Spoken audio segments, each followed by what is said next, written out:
Assalamualaikum warahmatullahi wabarakatuh. Perkenalkan, nama saya Abdul Hakim Alfarizi, NIM 4304020138 dari kelas Statistika 1 4D, akan mempresentasikan mengenai tema uji statistik 1 sampel, statistik parametrik 1 sampel. Mengingat keterbatasan waktu, langsung saja kita mulai presentasinya. Pembahasan yang pertama adalah dua penggolongan statistika dalam menguji hipotesis. Ada parametrik dan non-parametrik. Yang kita bahas pada kesempatan kali ini adalah parametrik. Statistik parametrik merupakan teknik pengujian data dalam statistik yang berguna untuk menguji hipotesis dengan melibatkan parameter populasi. Uji statistik parametrik ini hanya dapat digunakan jika asumsi analisis data yang akan diuji sudah terpenuhi. Antara lain data yang digunakan berdistribusi normal atau homogen. Sedangkan statistik non-parametrik merupakan uji statistik yang di dalamnya yang dilakukan dengan tanpa adanya pendugaan sebelumnya pada nilai populasi. Selanjutnya ada syarat parametrik dan non-parametrik. Statistika parametrik memerlukan persyaratan sebelum melakukan uji hipotesisnya. Yang pertama adalah data hasil penelitian berbentuk interval atau rasio. Yang kedua, sampel dipilih secara random. Yang ketiga, distribusi data diasumsikan normal. Adapun untuk yang non parametrik belum kita bahas pada kesempatan kali ini. Yang ketiga ada kelebihan dan kekurangan parametrik dan non parametrik. Statistik parametrik dan non-parametrik memiliki kekurangan dan kelebihan masing-masing. Kelebihan statistik parametrik adalah populasinya sudah dianggap memenuhi syarat, sehingga tidak perlu ada pengujian data observasi, diambil dari populasi dengan distribusi normal dan varian homogen, serta data observasi dianggap saling bebas. Sedangkan kekurangannya yaitu populasi harus memiliki varian yang sama, berdistribusi normal, dan variabel terbatas pada jenis data berdasarkan skalanya. Pada statistik non-parametrik, kelebihannya adalah lebih mudah dilakukan karena tidak membutuhkan asumsi normalitas, metode perhitungan yang tidak rumit, uji hipotesis langsung dilakukan, dan tidak perlu pengurutan data. Sedangkan kekurangannya adalah seringkali beberapa informasi terabaikan, pengujian yang kurang kuat, skala bersifat lemah, dan hasil tidak dapat digunakan untuk pendugaan karakter populasi. Nah, inilah yang kita bahas pada intinya. Rumus statistika parametrik untuk menguji satu sampel. Yang pertama ada uji Z satu sampel. Uji Z yang kita bahas ada 3, uji Z satu sampel, uji dua pihak, uji Z satu sampel, uji pihak kanan, uji Z satu sampel, uji pihak kiri. Yang kedua ada uji T satu sampel pada bagian pertama A, uji Z satu sampel, uji dua pihak, B, uji T satu sampel, uji dua pihak. Yang ketiga adalah Chi kuadrat untuk varian populasi. Yang pertama, uji Z satu sampel. Selain persyaratan statistik parametrik, uji Z harus memenuhi asumsi lainnya, yaitu uji Z dilakukan apabila simpangan bakunya diketahui, dan yang kedua adalah digunakan dalam sampel besar lebih dari sama dengan 25. Untuk penggunaan uji Z, baik uji hipotesis satu sisi atau dua sisi, ukuran dan nilai derajat kebebasannya sebagai berikut. Yang pertama, uji hipotesis satu sisi pada uji signifikansi 1% adalah alfa sama dengan 0,01. Harga Z tabelnya adalah 2,33, sedangkan pada taraf 5% harga Z tabelnya 1,5. Pada uji hipotesis 2, pada uji signifikansi 1%, uji Z tabelnya adalah 2,58, sedangkan pada taraf 5% harga Z tabelnya 1,65. Berikut tabelnya yang dapat memudahkan kita. Selanjutnya ada uji Z satu sampel, uji dua pihak. Ada 8 prosedur. Prosedur ini akan hampir sama dengan prosedur-prosedur selanjutnya. Akan saya bacakan lengkapnya pada pembahasan latihan soal. Yang pertama ada merumuskan hipotesis. Yang kedua ada mencari harga sigma F, sigma Fx, dan sigma X kuadrat dengan menggunakan tabel kerja bantu.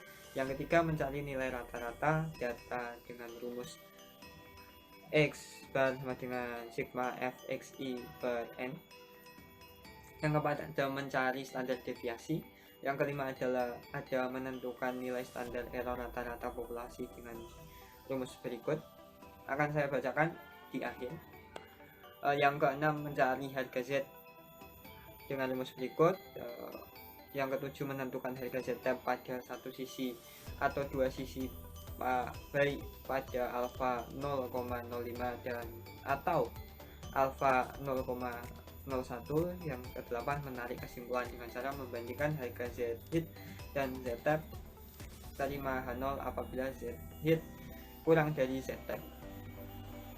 Selanjutnya pada bagian B ada uji Z satu sampel uji pihak kanan.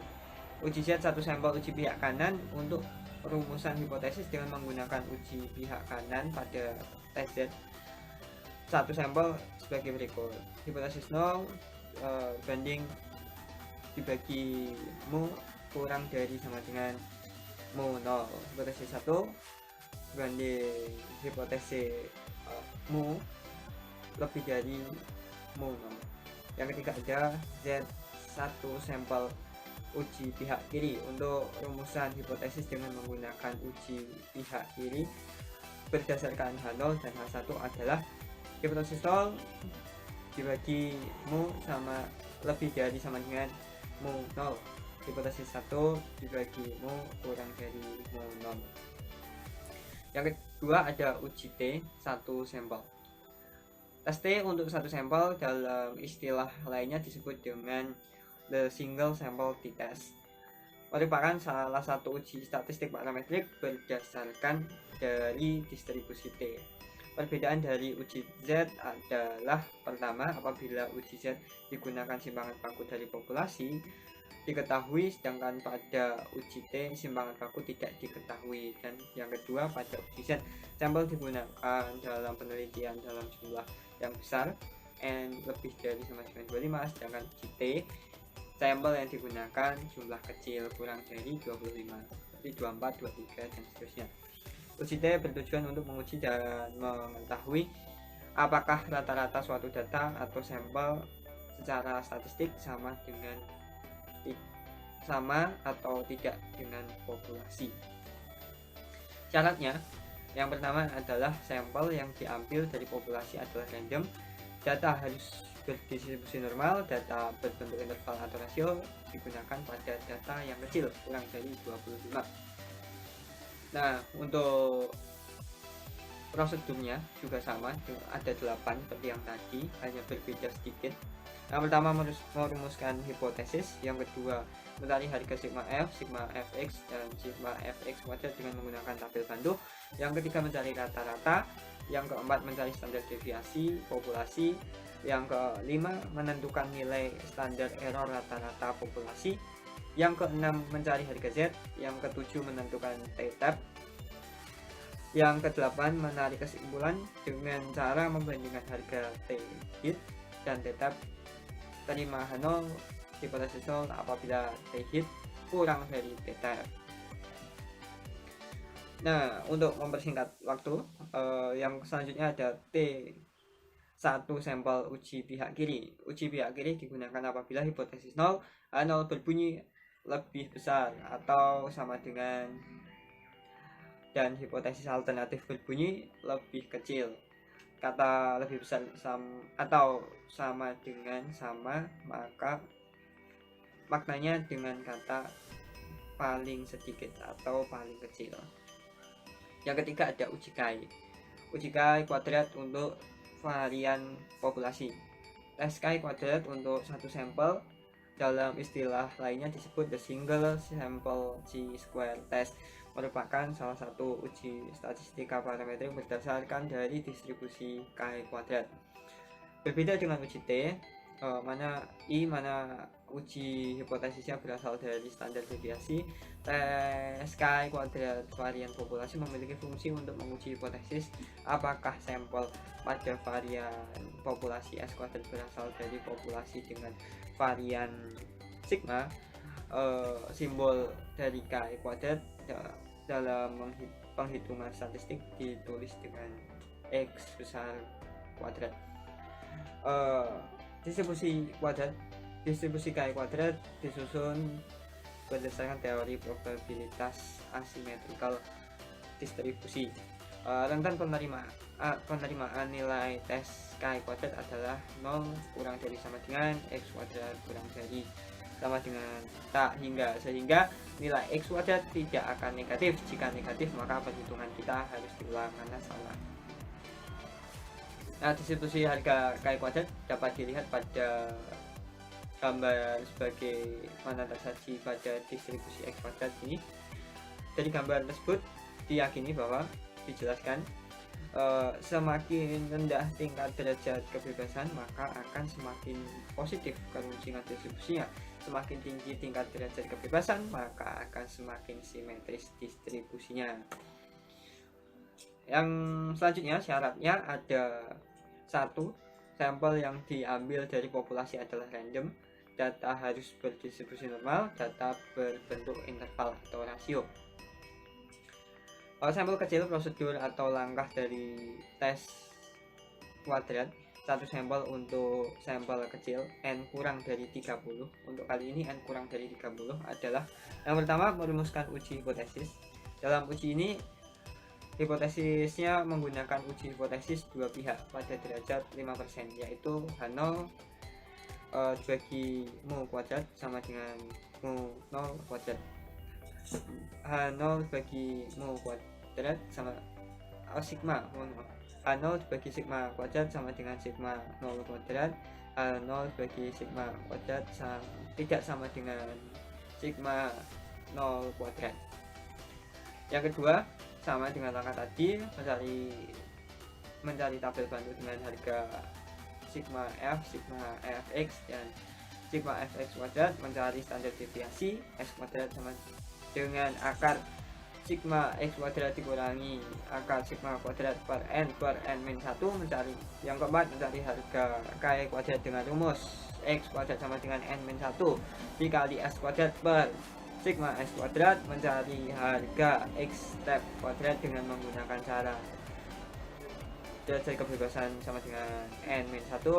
Yang keenam, menarik kesimpulan dengan membandingkan harga x hit kuadrat dengan x step kuadrat. Terima hipotesis not apabila x 0,025 kuadrat kurang dari x hit kuadrat kurang dari x 0,975 kuadrat.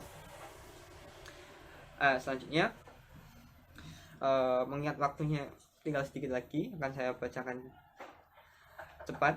Seorang dosen menduga bahwa nilai perkuliahan dari 30 mahasiswa pada mata kuliah metodologi penelitian 7,5. Dosen tersebut membuktikan hipotesis yang dibuat berdasarkan data hasil ujian mahasiswa sebagaimana tersebut di bawah dengan menggunakan langkah di atas. Dapat diuji hipotesisnya dengan menggunakan uji Z. Yang pertama, sama seperti tadi, H0 rata-rata nilai hasil belajar mahasiswa 7,5, H1 rata-rata hasil belajar mahasiswa 7,5. Jadi hipotesisnya seperti berikut. Kemudian mencari sigma f, sigma fx, dan sigma fx kuadrat seperti pada tabel berikut. Nah, setelah nilai-nilai tersebut diketahui, maka untuk menghitung X barnya akan lebih mudah, menjadi 213 dibagi 30 sama dengan 7,1. Setelah X barnya tahu, kita perlu mencari sigma kecil dengan rumus seperti yang disebutkan ini. Akhirnya sigma kecilnya diketahui 1,58. Dari sigma ini kita bisa menentukan nilai rata-rata error rata-rata populasi dengan rumus sigma x bar sama dengan sigma per n, sigma per akar n. Akhirnya diketahui 0,29. Dari 0,29 ini kita dapat mencari harga Z. T akhirnya sama dengan min 1,37. Dan akhirnya kita sampai ke tahap ke-7, membandingkan dengan Z tabel. Membandingkan dengan Z tabel dengan catatan apabila harga Z bertanda minus seperti di atas. Z sama dengan min 1,37. Tanda negatif bukan dimaksud untuk penjumlahan atau perkalian sebagaimana pada operasi bilangan aritmatika. Tanda negatif hanya untuk menunjukkan daerah penerimaan dan daerah penolakan hipotesis nol. Pada sisi kanan untuk nilai Z bertanda positif, sebelah kiri untuk nilai Z bertanda negatif. Standar normal distribusi pada uji Z adalah negatif tak hingga kurang dari sama dengan Z plus tak hingga kurang dari sama dengan plus tak hingga, sehingga daerah penerima nol pada nolnya pada taraf signifikansi 5% adalah min 1,96 kurang dari min 1,737. Untuk lebih jelasnya seperti pada kurva normal dua sisi berikut. Kesimpulannya adalah karena harga Z sama dengan kurang min 1,37 pada taraf signifikansi alfa sama dengan 0,05 berada pada daerah penerimaan H0, dapat disimpulkan bahwa rata-rata hasil belajar mahasiswa dengan sampel 30 orang pada mata kuliah metodologi penelitian dengan skor 7,5 dapat diterima.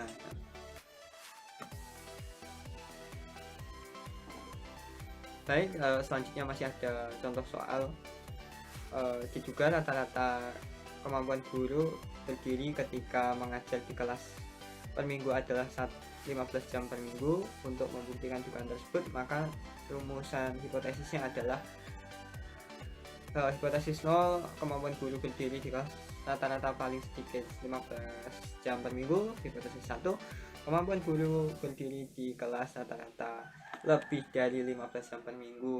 Maka jika dituliskan menjadi seperti berikut untuk mempersingkat waktu, dan dengan menggunakan langkah di atas diasumsikan data berdistribusi normal, dan jika diperoleh data tersebut X bar sama dengan 25, mu sama dengan 15, sigma X bar sama dengan 2,35 pada derajat 1%, dapat dicari harga Z. Harga Z pada akhirnya adalah 4,26, dan dari harga 4,26 ini pada taraf 1% sama dengan 2,33, dan digambarkan kurvanya sebagai yang tersaji berikut. Dari hasil perhitungan, harga ini terletak pada daerah kritis atau di daerah penolakan, yang berarti H0 ditolak atau HT diterima, sehingga dapat disimpulkan bahwa kemampuan guru berdiri di kelas rata-rata lebih dari 15 jam per minggu. Selanjutnya soal yang terakhir, dengan menggunakan harga T sama dengan negatif 1,21 pada taraf signifikansi alfa sama dengan 0,05 berada pada daerah penerimaan H0, dapat disimpulkan bahwa rata-rata berat badan dengan sampel 15 siswa sama dengan 38 kg dapat diterima dengan penggunaan uji hipotesis pihak kiri. Kurvanya sebagai tersaji pada gambar berikut. Kurva normal satu sisi. Kesimpulannya dari hasil perhitungan T sama dengan min 1,21, harga ini terletak pada daerah penerimaan H0, yang berarti H0 diterima atau H1 ditolak. Ini berarti kesimpulan yang diperoleh dengan menggunakan uji hipotesis pihak kiri sama dengan kesimpulan pada uji hipotesis dua pihak, bahwa rata-rata berat badan dengan sampel 16 siswa sama dengan 38 kg dapat diterima. Dan sekianlah presentasi dari saya. Lebih kurangnya mohon maaf. Wassalamualaikum warahmatullahi wabarakatuh. Mohon maaf gak kepanjangan.